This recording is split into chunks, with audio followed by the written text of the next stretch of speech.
Hey, Vince. Hey, how are you? I'm good. It's been an interesting few days. Yes, sir. Yes, sir.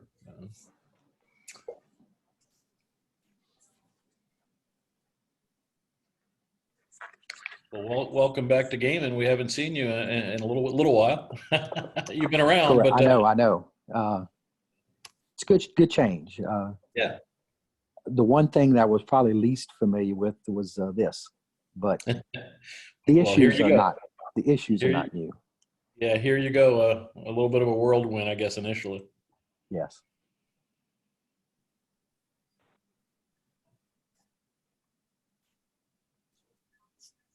Well, you've mastered the technology. We all had lots of challenges on our first few times. So,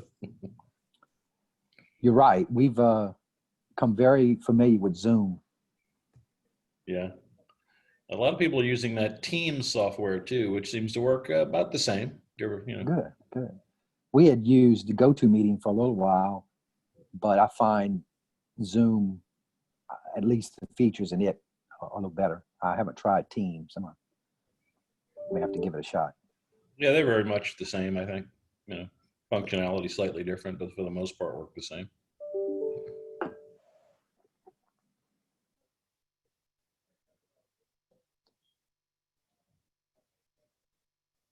Not a big group this morning. Wade's he's there, but he's tardy. He must be just listening in. Oh, I'm here. I'm Yes. just trying to sort through the mysteries of Google Docs and pounding in our recommendations. Oh, Into the other format. So Yeah, because it's, they sent the template out, and do understand for anybody making entries that, as I understand it, this is a cloud document, which means, you might as well be entering it in the news media's feed directly. So there's no working copy that's in-house. Everything is completely transparent. So we need to be mindful that whatever you put on there is going to be globally shared. So, but anyway, just trying to work through, I'm not that familiar with, well, let me rephrase that. I'm not at all familiar with Google Docs. Word, yes, and it's similar, but trying to get where you enter information is kind of tricky, but we'll get it sorted out.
We'll get started in 1 minute.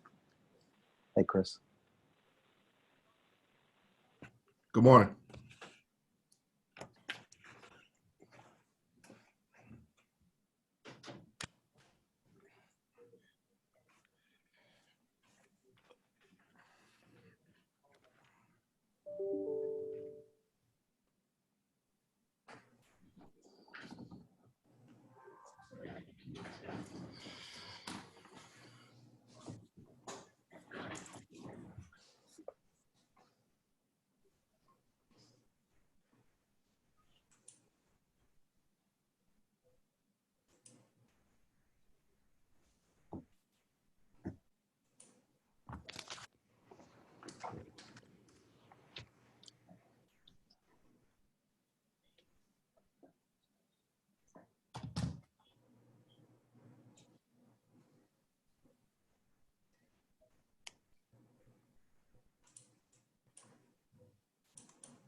All right, we'll go ahead and get started.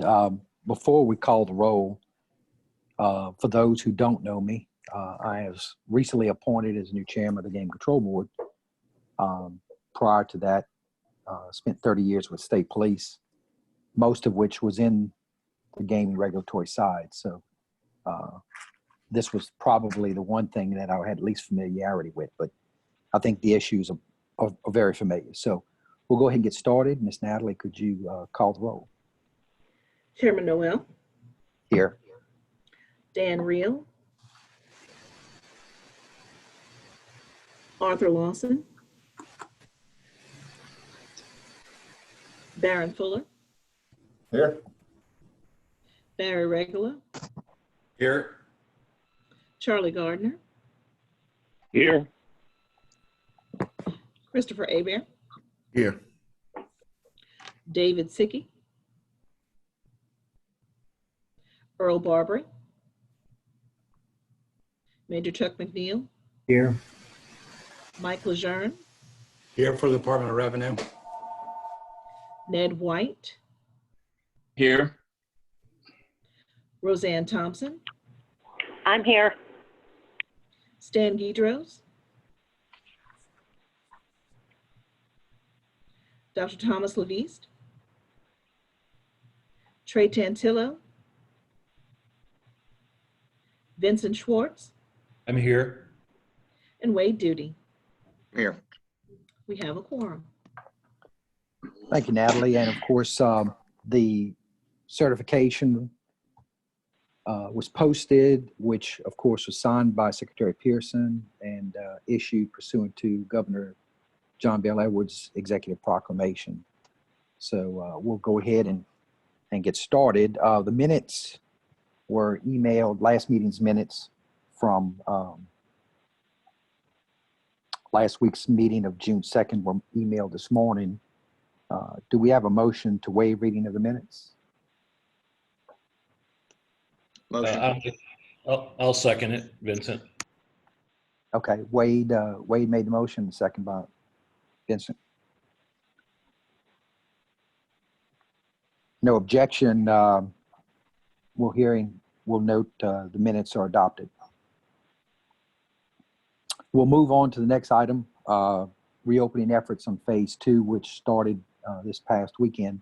So Wade, do you want to start with the casino updates? Sure. Overall, again, continues to go well. Excellent support from the division. And I think we've got one lingering issue that I'll need to clear up with the major after this meeting about the formula or how to apply the formula with respect to calculating customer load.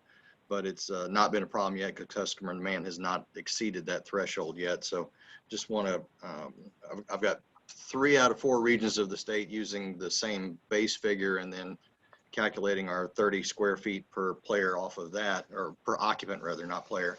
And I've got one field office that's wanting to still do it, seems like, off of the old gaming space standard, which produces quite a bit of difference in the final number. But outside of that, patron response is steady from what I have heard from the various operators, and really no problems to report.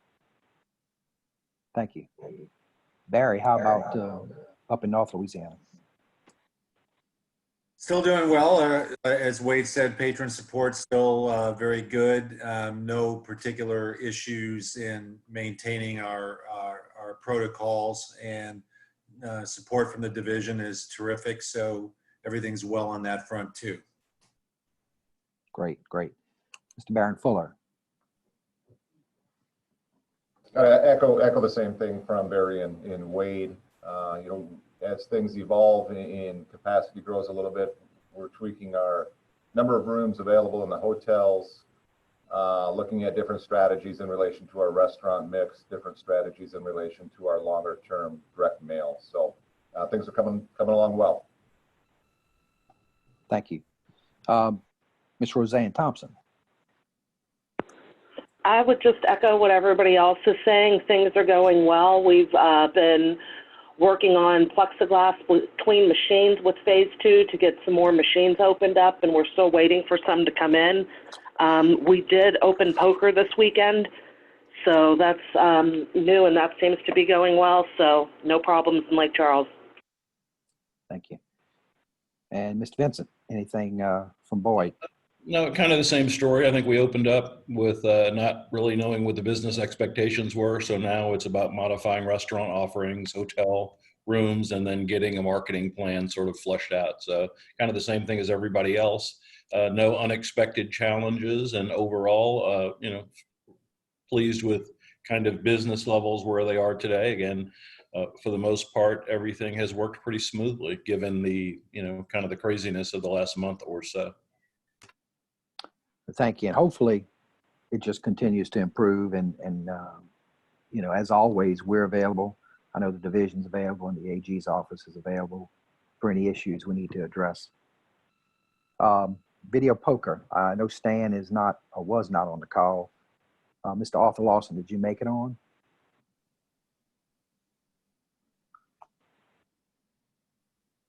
Okay. Or Trey Tantilla? Okay. Well, Chairman Noel. yes, sir. Hey, this is Ned White. Hey, Ned. I'm in the video poker industry also, but I just wanted to ring in. I'm not currently involved in any truck stops, but our 3 machine locations have been kind of light. I don't know if people really don't know we're back open yet, or they're just kind of scared to get out, whether it be a restaurant or a bar. But we haven't, seen just an influx of patronage on that scene yet. So that's basically all I have to give as far as a 3 machine location. Thank you. And of course, I know the bars are just starting to open back up. So I appreciate that input. Mike, on charitable side. Muted here. Good morning, everyone. Hey, Ed, can you go ahead and give them an update on your charitable gaming locations up there, how they're doing, if you don't mind, before I get. Yes. The charitable gaming side seems to be, doing well. When we first started in phase 1, everybody was, starting to flow back in, and we were able to get open on phase 2 after we got all the plexiglass barriers installed and whatnot. So everybody just seems to be complying well. Patronage is showing back up. So as far as the bingo call side, same situation. It's just, kind of minimal on that. But as far as the machine side, it seems to be doing pretty well. Okay. And just an overview, Mike, we added about 4 or 5 more locations this week with phase 2, and probably another half dozen looking to get in to either this week or next week. As far as phase 2, we had a little bit more interest with phase 2, although the issue that we're having is at the 25%, they were struggling with the 6-foot distancing. So with 50%, it's even more of a struggle, more of a right understanding how they're going to accommodate 50% when they really was having struggles accommodating 25%. Some locations, not all locations. Is that what you were looking for now, or do you want to go through the other part? Well, that's perfect for now. Okay, all right. We can I was going to ask Chuck McNeil. I know last week there were some questions or some modifications possibly to the plexiglass partitions. Have we had any other issues, or anyone from the industry have any issues with that? No, sir, none that I know of related to the partitions. We went from the top of the machine, the actual part of the machine, to the bottom of the keyboard panel is what we're kind of going with out to where the seat is. It's kind of the standard we've gone with and been using. And so that's kind of where we stand on that. But no other issues that I know of besides one of the everything. I think me and Wade may have discussed that one Friday, the same field office Wade. Okay. And I think we have the flexibility to make some adjustments to individual circumstances or something we hadn't anticipated yet. Yes, sir. I mean, with the way the order was written, it kind of gives us a little more authority to actually approve the barriers. Before we were kind of not sure if we were approving the barriers or authorizing them, but now the way that the language was in the proclamation, we can kind of feel like we have the authority now to at least approve the barriers as we see it.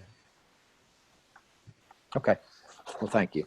What I did have next on the agenda was to kind of go over the video poker recommendations from last week. I know Stan is not available this morning. I was hoping Arthur Lawson would make it so that we could quickly recap the recommendations. I know everyone has seen them and I've reviewed them. I will check one more time to see if Mr. Arthur made it on.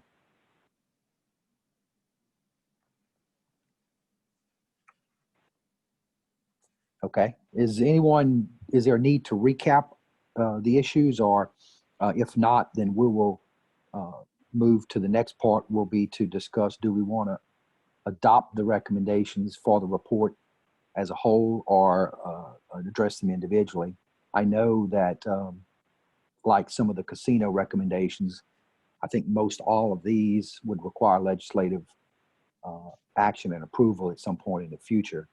So, and some are similar to what, similar issues to the casino recommendations, some are different. So do we have any thoughts as to, or any questions or comments? Let me ask that. Do we have any question or comments, discussion on what was presented last week?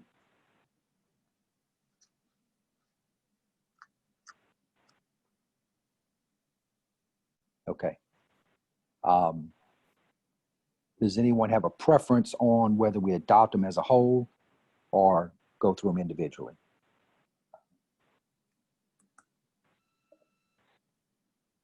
I guess let me pose a question. Sorry for the Sure. late thought process there, but for the mechanism, is it the expectation and the tasking of this group to do this kind of gatekeeper vetting, or is our tasking to work through and represent our various sectors and plug that information into the RLC document for, as you already noted, later consideration by either policymakers, legislators, or any other, I hate to be very corporate, stakeholders, shareholders, whatever the current buzzword is. So do we need to make such recommendations, or do we forward the, I guess, the elements from each gaming sector, charitable, video poker, casino?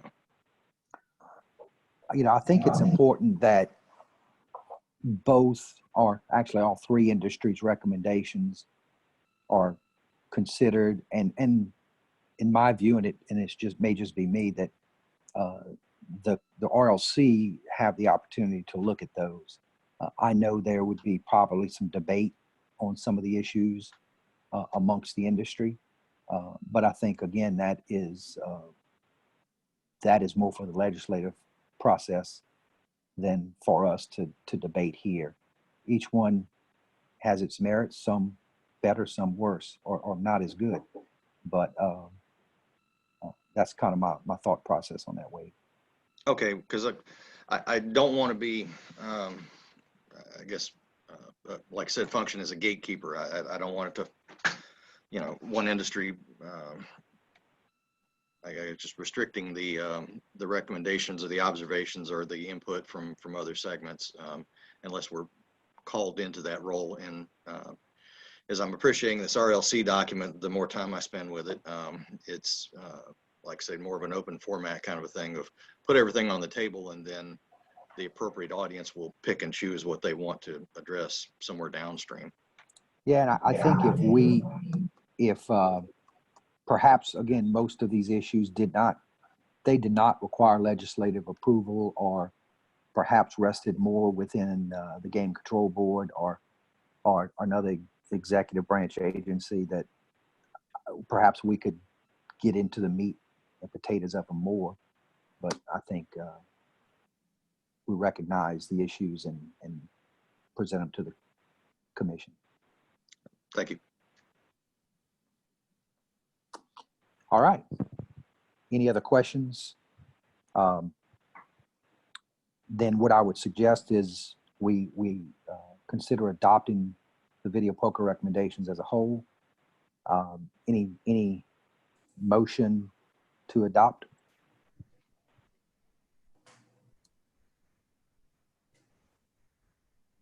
I'll make a motion. Thank you, Mr. White. Second? I'll second. Thank you. Thank you. All right. Having a motion to adopt in a second, do we have any objection? If no objection, then the motion is adopted. Thank you. All right.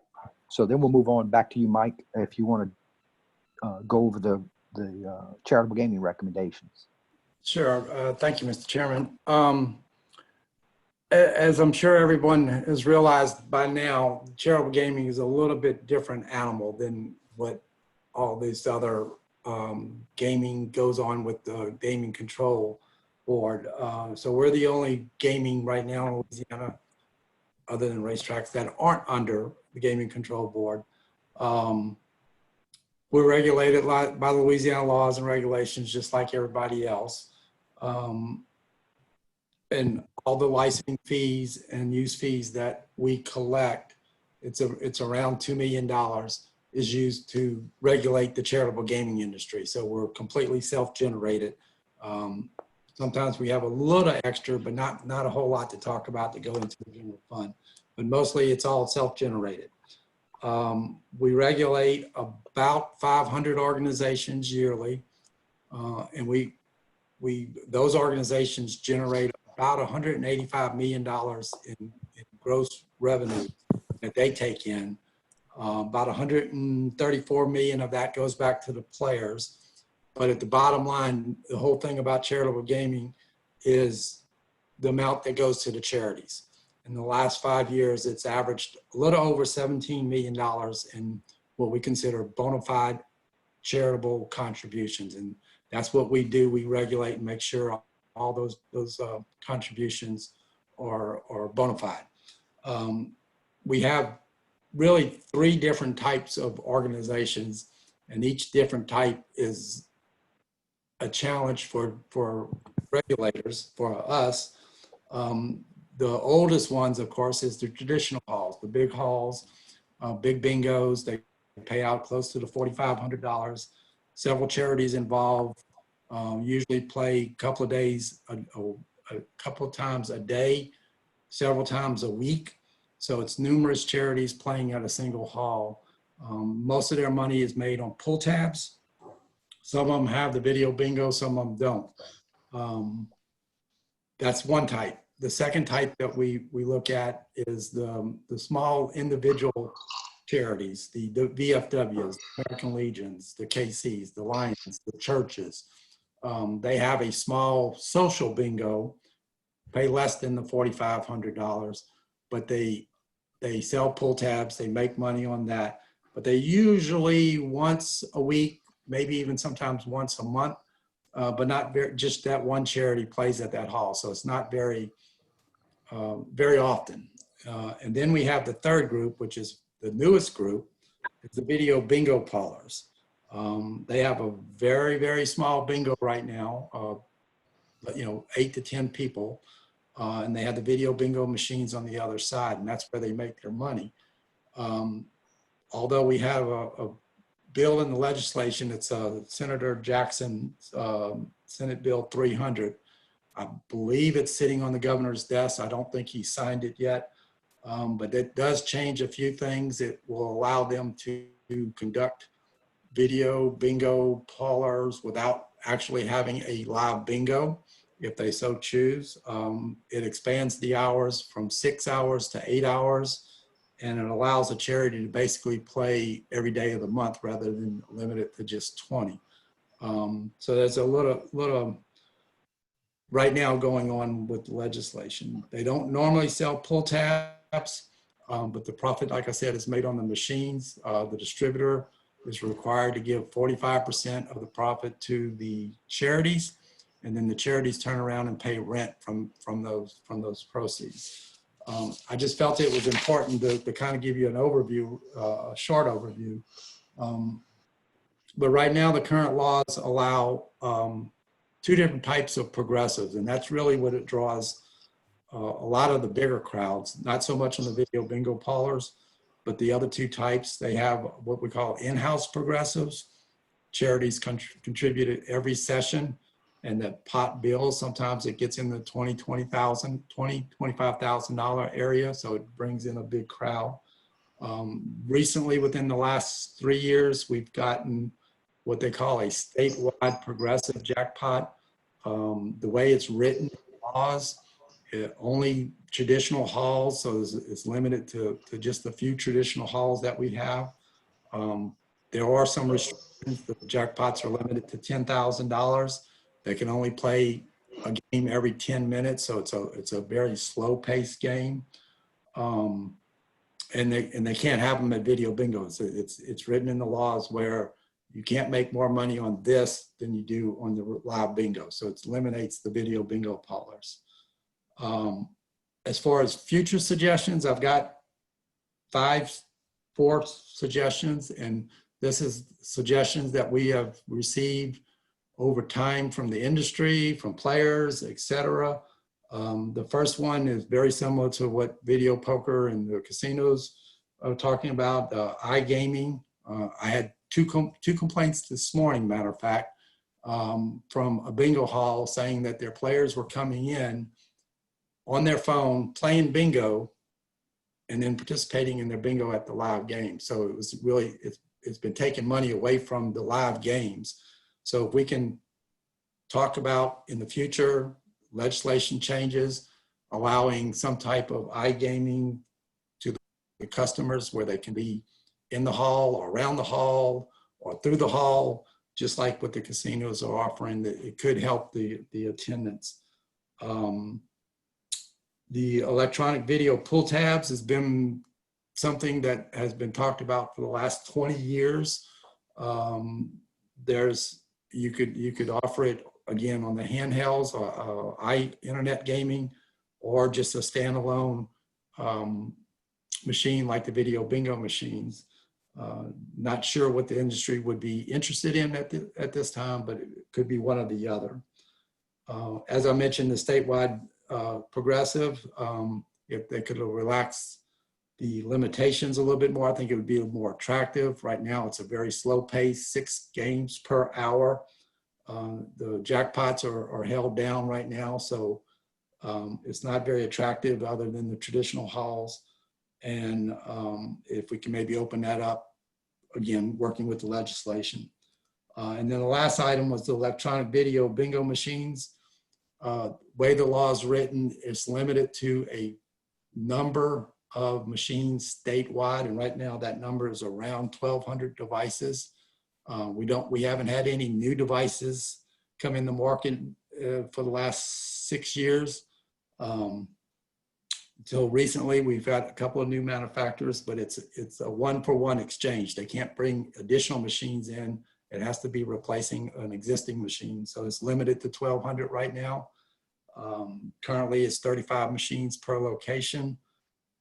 $1 bet, $1,000 level. The industry is looking to go maybe up to $2 and use a ticket in, ticket out. And that's my report. I don't know if Ned is still on. If Ned has anything that he would like to add, I don't know. Arthur, I see you're on now. If you have anything you would like to add for charitable gaming. No, I think you've covered it, Mike. Thank you. I'm in agreement. I would like to see all these things take place sooner than later if possible, but we know we got to deal with legislation to get it done. So I think you covered everything great. Thank you. Thank you, Dan. Thank you, Mike. Mike, I did have a question. Okay. On iGaming, I'm gonna make an assumption, but I guess that's the question: is how does that affect your age demographic with charitable gaming? The age, actually, funny you asked that. I was asking the industry about that. If you had asked me that 2 weeks ago, I would hear our demographics were in the 60s. You know, the average age was 60s. Now they're telling me it's dropped. So we've getting some younger players actually involved with live bingos. The average age right now is probably around 50. But as far as the iGaming, I don't have any information whether it's the younger players bringing it in or the older players. I'm being told people are walking in on their iPhone, playing bingo and buying bingo paper at the same time. And I don't know if that's actual just fun games, where they're not Right. money, or if it's actual betting on the phones. We haven't gotten any information about that, but apparently it is taking away from the live bingo games, this iGaming bingo. But as far as the ages, I have no information on that. Yeah, I just go back, traditionally bingo seems to be an older demographic, but I suspect it's changing. And I know with regard to Casino World and, the whole iGaming is trying to target a age demographic that maybe tends not to go into brick and mortar casino or participate in the same way within the casino. So I appreciate it. Any other questions or comments on the charitable recommendations?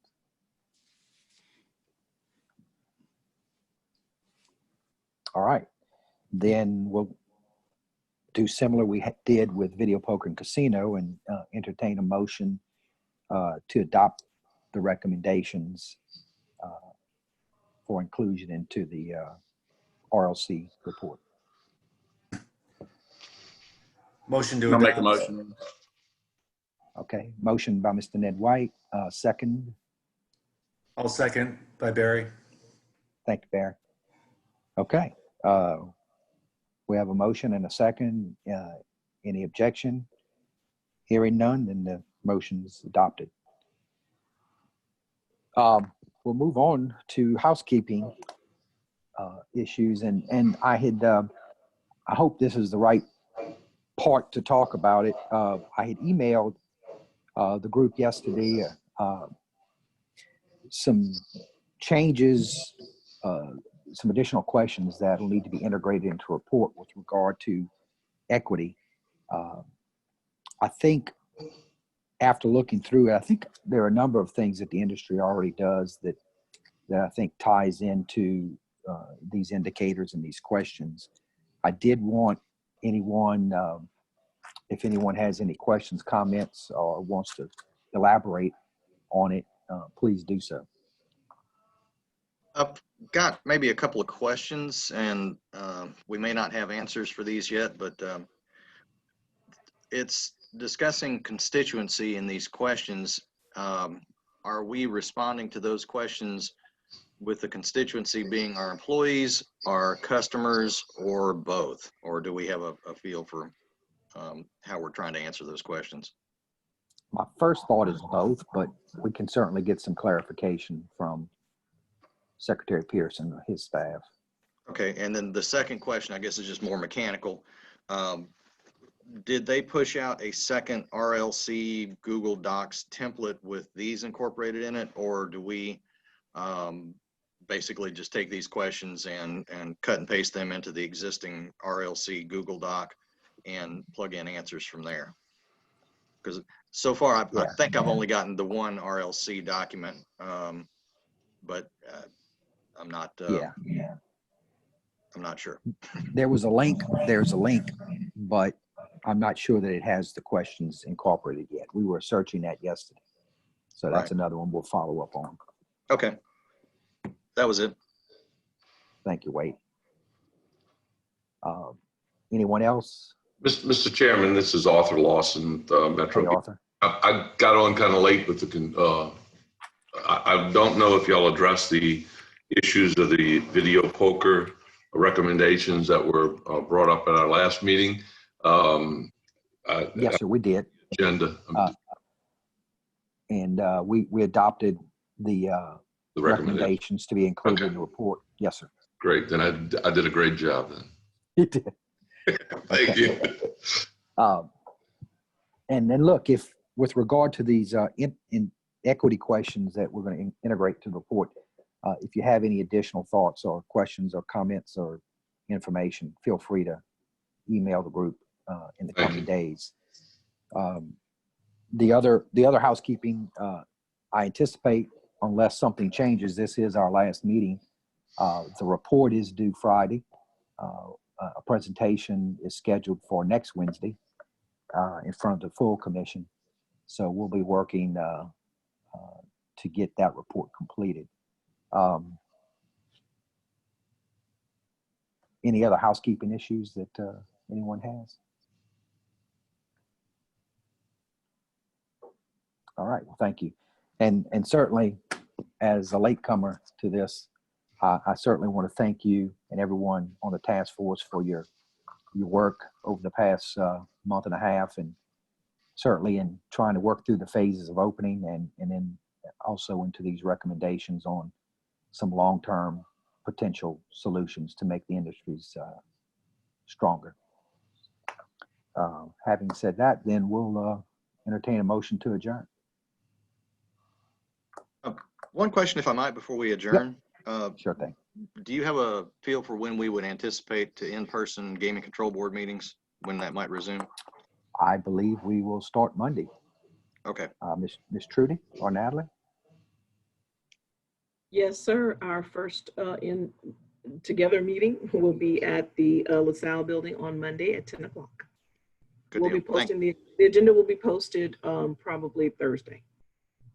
And Wade, as it relates to this, the email that was sent out this morning by Mike, is that something that we should kind of blend the response with regard to the various industries, since gaming kind of has some requirements that kind of roll right into this? I'm not sure about the charitable gaming aspect or the video poker industry, whether they have similar programming like the riverboats and the land base. That maybe there's some collaboration to kind of blend the responses to these.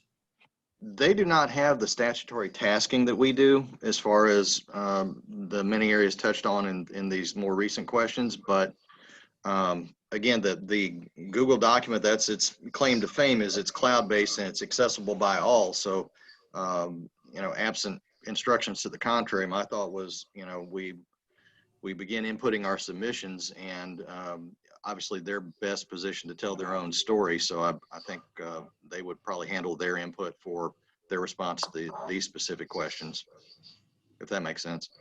Okay, I understand.